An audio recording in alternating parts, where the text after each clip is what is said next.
Welcome to Dobby's Repairs. I'm Dobby the Fixing Elf, and this is what's in my toolbox, the series where I show you the tools I use to repair cars and fix things. So let's find out what's in my toolbox today. And in this instalment, we have the fuel line pliers that come from Temu. They're 8 inches long. They are quite stiff. I've had them for about 2 years now, and they are really handy for getting offsetting fuel line connectors. You know, the ones with the 2 tabs on either side. I'll try and find a picture and put one up here for you. But yeah, they work really well on those. They also work okay on some electrical connectors and some other fuel line connectors as well. Let me just get a better angle for you. Sort of down like that. There we are, that's better. And yeah, they're generally quite nice. They've got these nice comfort grip handles on them. Do give you a fair amount of grip and leverage. They do stiffen up after a while. They were quite loose when I got them, and once you work on a bit they do come back loose, but when you leave them for a while and don't use them that often, which is a bit of a downside, they start to stiffen back up. They were fairly cheap and inexpensive. And basically the idea of it is, you get your fuel connector and you squeeze it with these. It saves your fingers, especially on those ones that are really hard to reach. You sort of reach down and get a good grip on. They are roughly 22 centimetres long. These are about, how long is the metal handle? About 11 for the actual metal part, and then another 11 for the handles. So a fairly decent length. They feel really nice in the hand, which is quite a nice thing, because some of these can be a bit more difficult to hold and use, but this one seems to be alright. And yeah, it was really well for pinching stuff. So as you can see, you can get a decent grip and stuff, and they're not going to let go that easily. You just broke that. You hold them fairly well.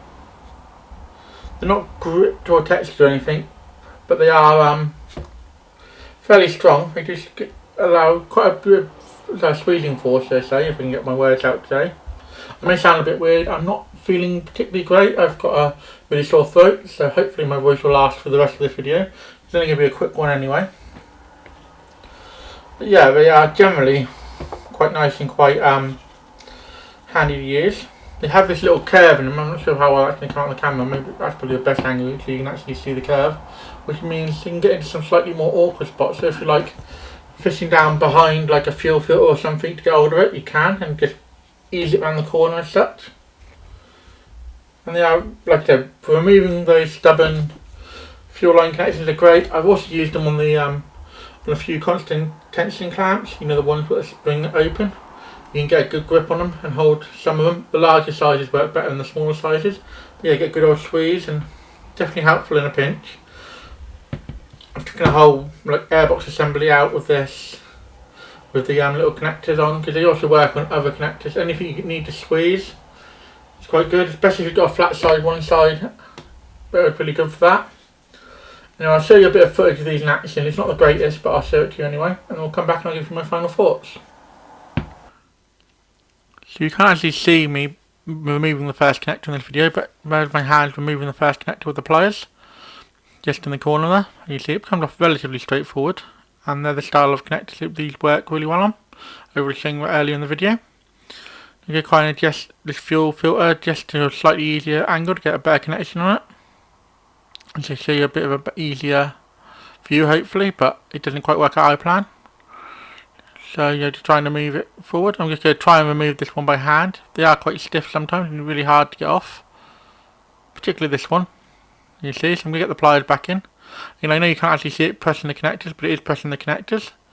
And just make sure you hold the fuel filter steady. Should have unclipped it really. And yeah, we can just squeeze it and it will pop off nice and simply. As you see just there in just a second. There we go, it's off now. That's how they work in a nutshell.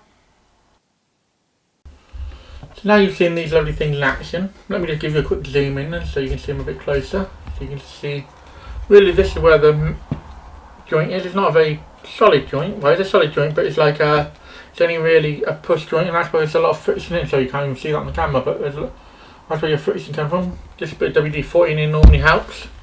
They open fairly wide. Let me zoom back out so you can actually see how wide they open.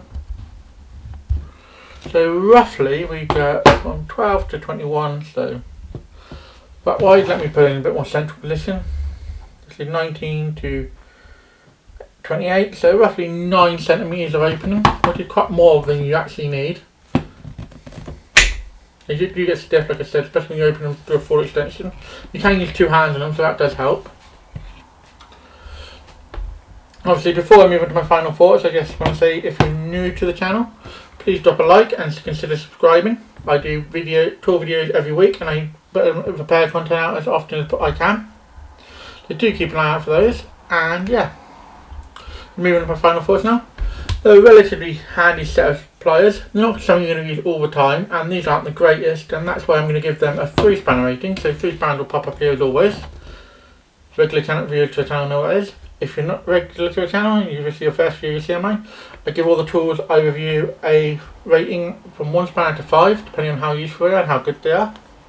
1 being the worst and 5 being the best. Really bad tools get no spanner rating, and there'll be a warning on things. These are not too bad for what they're used for. Now, how often you use them, they're definitely worth picking up.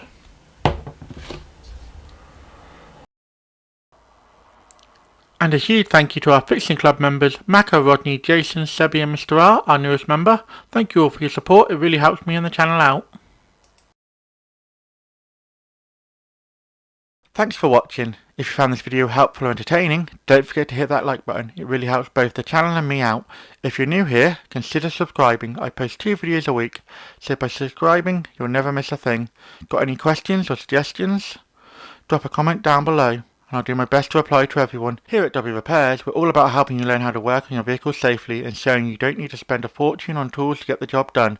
Want to support the channel further? Become a member, starting at just 99p. Members get perks like early access to videos and more exclusive content. Keep fixing, and I'll see you in the next one.